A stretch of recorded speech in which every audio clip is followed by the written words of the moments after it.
Welcome to Conversations. I'm your host, Charles Kirkland Jr., and it's my favorite time of the month. Every time I get an opportunity to meet with someone who's doing something wonderful in the city, as far as the arts go, I'm an excited person. And today I have a documentary filmmaker who's committed to bringing audiences up close and personal to people and communities facing the challenges and opportunities of the 21st century, offering candid perspectives that allow viewers to draw their own conclusions. His film focus is on the intersection of politics, economics, social issues, and daily life. He's been filming on the ground in areas like the Turkish-Syrian border, Juarez, Mexico, West Virginia. Wherever there's a film to be made, a story to be told, he's there. He's had some credits for a film called Out to Vote after Hurricane Michael. He's even done The Fields of Immokalee, which is an interesting film. His latest film is called Go-Go City, Displacement and Protest in Washington, D.C., which screened locally at Film Fest DC and tells the story of the rich legacy of go-go music and the official music of District of Columbia. So I'm happy to bring to the show today a wonderful filmmaker named Samuel George. Welcome to the show. Thank you, Charles. It's a total pleasure to be here. It's an honor to be a part of the program. So I'm just genuinely thankful, and I appreciated that very kind introduction. Well, it's nothing if not true. So the first question I have for everyone that comes on the show is, tell me what it means to you to be named the Filmmaker of the Month for the month of December 2021. It means a lot. I mean, there's just so many different kind of ways that I think about it. I mean, first of all, just as a personal honor, somebody to recognize the work that I'm doing. I mean, that feels amazing. But to specifically be recognized in Washington, D.C., and part of a creative community in Washington, D.C., I've lived here or there. I mean, I'm out of town right now, but I've lived in Washington, D.C. for over a decade now, and I wasn't expecting that when I came. It was a city that really kind of sucked me in. Yeah. You see a few years later that you're really part of a fabric and a community and just so much creativity in this city. And you see it in the arts, you see it outside of the arts, the folks that work in government or in different kind of, official business kind of capacities, just the level of creativity and the thought that goes into stuff. You definitely see it in the music. You mentioned go-go. You see it every night in a go-go, from the back line, to the lead talker, to the jazz scene in DC. Yeah. All different kind of elements there, and to be considered part of that fabric feels wonderful. So that's just like the personal way of looking at it. I feel like in documentary film, you're reliant on people opening up to you and sharing their stories, and sharing their realities, and sharing their vulnerabilities. So I feel good to be acknowledged in that way too, because if it's bringing more attention to those stories and those people, I feel a little bit more like that time that they gave me was worth it, that I came through on my side to bring their voice, which they were fine enough to share with me, but they really want to do is get their voice out there. Right. And if I can help them do that, then that feels good too. So those are just some of the ways I feel, and just kind of thankful. All right, great. Tell me, what is it? What was your motivation for making your latest film, Go-Go City? What drove you to putting this thing together? Yeah, that's a crazy story. I mean, so I live and work in Washington, D.C., but for a good chunk of my filmmaking career, my work has largely been international, places like India or Italy, Brazil, Cuba. We filmed in Mexico, as you mentioned. And slowly, as I got more into the craft of filmmaking, I got closer and closer to home. So you mentioned the fields of Immokalee, and after Hurricane Michael, working in West Virginia. And what I was realizing was what really matters with documentary filmmaking, if you want to make a certain kind of film, is the time on the ground, to get to know somebody, to build that trust. And the thing is, if you go to some faraway place, you might only have a little bit of time on the ground, and either you get it or you don't. And whatever you get, And what you didn't get, you're probably not going back because so much budget gets chewed up. Right. And I realized, well, if I start working closer to home, I can spend more time on the ground and make what I thought was a more complete and honest product. And I was sort of getting closer and closer and closer to Washington, D.C. But meanwhile, in the background of all this, when I came to DC, I just kind of fell in love with go-go music. Never thought I would get to make a documentary about it. I should mention up front that I work for a nonprofit organization, the Bertelsmann Foundation. It's a wonderful place, but it doesn't typically deal with the arts. We don't usually do a lot of projects on music or fun things. It's like a typical think tank kind of environment. But I just on my own just fell in love with go-go music. Started going every week to different shows. I was a regular at Sugar Bear and EU at the meeting place. Wow. And from there, just Okay. kind of spreading out.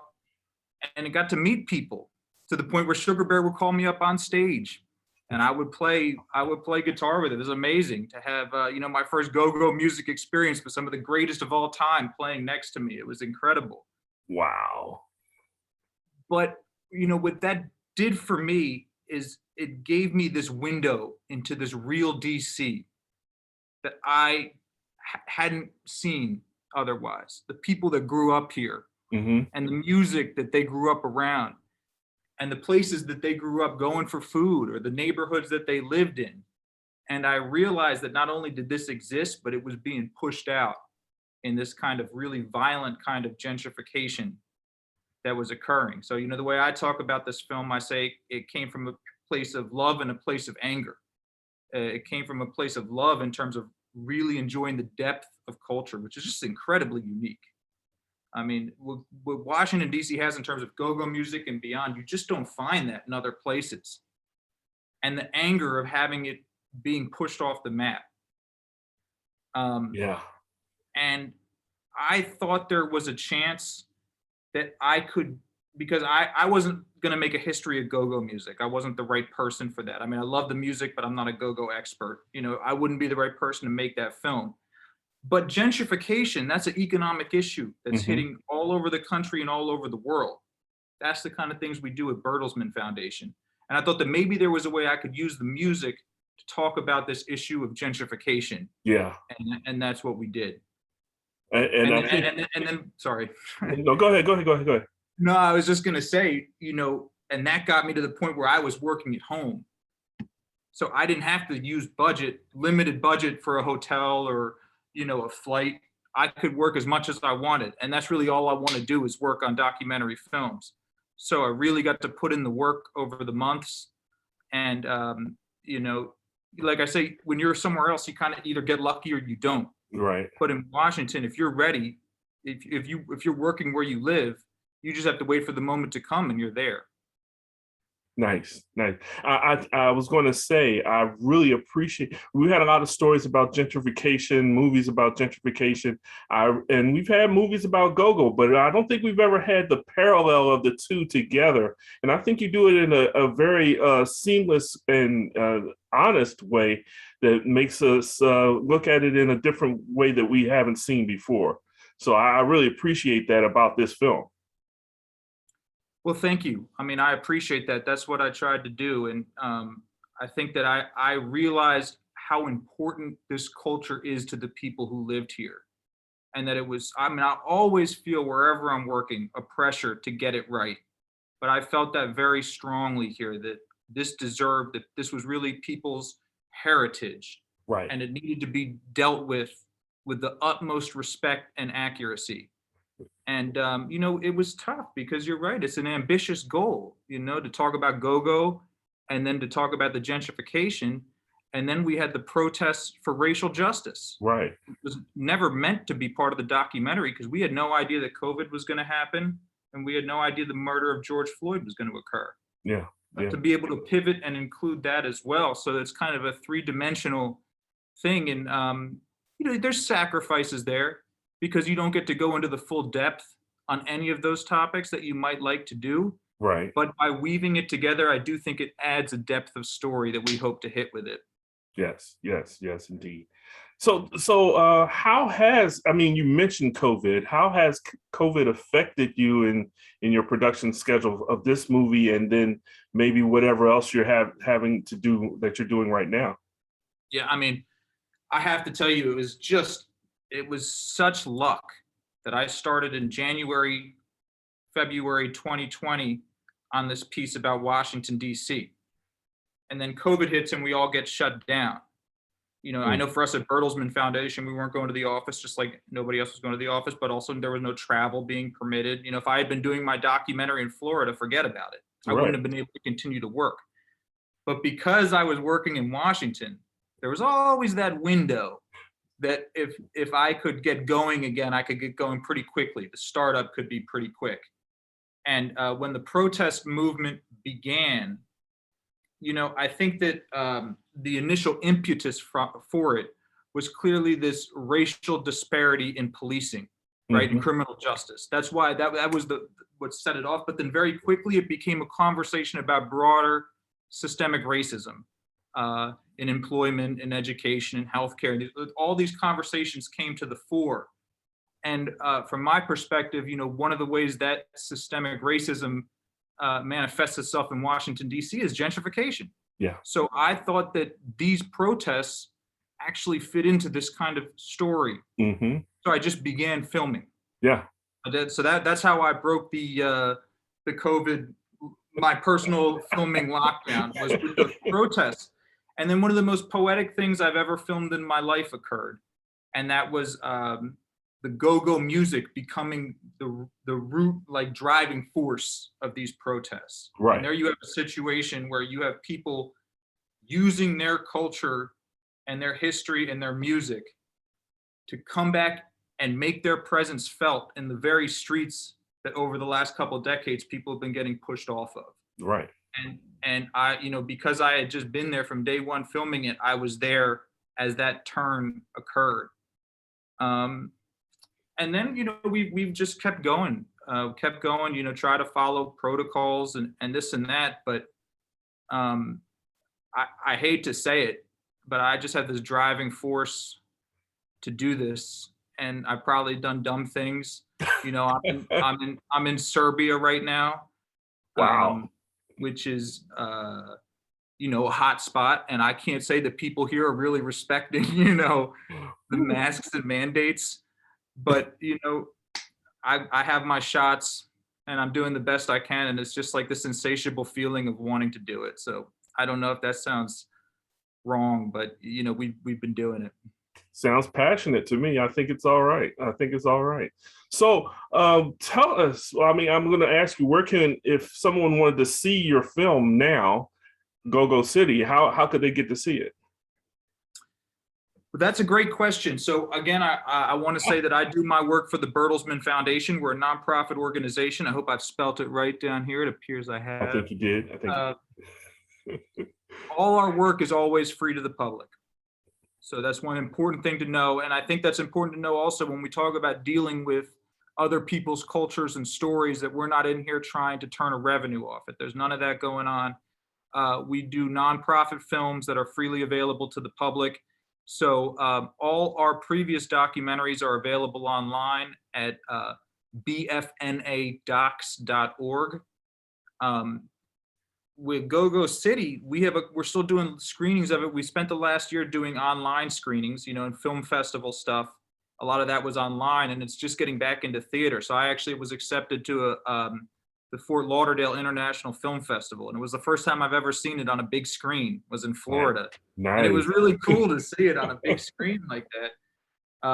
But we got some screenings coming up in Washington, D.C. I think December 8th, we're going to be at the Goethe Institute with DC Shorts International Film Festival. We're lining one up in February with the DC Public Library in their new auditorium. Is beautiful. Folks haven't had a chance to check out the renovated Martin Luther King Jr. Library. It's beautiful. Yeah. They did an excellent job. We're going to be there in February, hopefully with a live go-go band. We're trying to get Rocksteady and his project to perform live afterwards. So definitely hoping for that. And we always try to bring folks from the go-go community or experts on gentrification to these things. So DJ Rico will be appearing with Okay. us on December Okay. 8th. So that's really cool. I always love listening to Rico on this topic. And then we're hoping to work out a deal with MPT, which is Maryland Public Television. I mean, I don't want to jump the gun, but everything's looking good. We're hoping to get it on Maryland Public Television, with broadcasts in Washington, broadcasts in Maryland, and a couple other states. Yep. And then the bottom line is, if and when it goes there, it'll be free online. And once they publish it, we'll publish it as well, free online. And then all we hope is that people watch and check it out. And that goes for other things that we haven't made public yet, such as Out to Vote, which was filmed last October and November in Maryland. Nice. Okay. All right. So if somebody wanted to track what you're doing, or wanted to get in contact with you, where could they go? How could they get in touch with you? Right. I mean, I think the easiest way for me, so my email is all online at the Bertelsmann Foundation website. Probably the fastest is on Twitter, which is @SamuelGeorge76. It's for the Philadelphia 76ers. Oh, Born in '84. Yeah, that's the one thing that dies hard, right? I have not transitioned from my sports teams. I don't really have a lot in common with Philadelphia, which is where I was born and grew up. I don't go back there all that much besides to see family, but I still, I ask my girlfriend, things get thrown at the TV when things start going wrong. That's all right. That's all right. I wasn't expecting anything less from a person as passionate as you. I'll tell her to understand from that perspective. But yeah, get at me at Samuel George 76 on Twitter. I love hearing from people. We really think of these films as conversation starters, and they really work that way. And that doesn't mean like we don't really have an agenda that we're trying to hammer down anybody's throat. We rather just try to show it and create a conversation. So we're all about feedback. We're all about contact. And so definitely encourage people reaching out. All right. Well, I would have taken some time to jump into why you're in Serbia, but we've come to the end of our time. So I thank you very much for being with us, and congratulations once again on being the Filmmaker of the Month. Yeah. Look forward to bringing some new content from Serbia. That's what we're doing here, filming there, and just trying to do that same thing. Just get stories and share them. And I just want to say it's an absolute honor, like I said, to be a part of the cultural fabric of this city. So much appreciated. Well, thank you, and be safe out there. Thank you. All right. Where's it?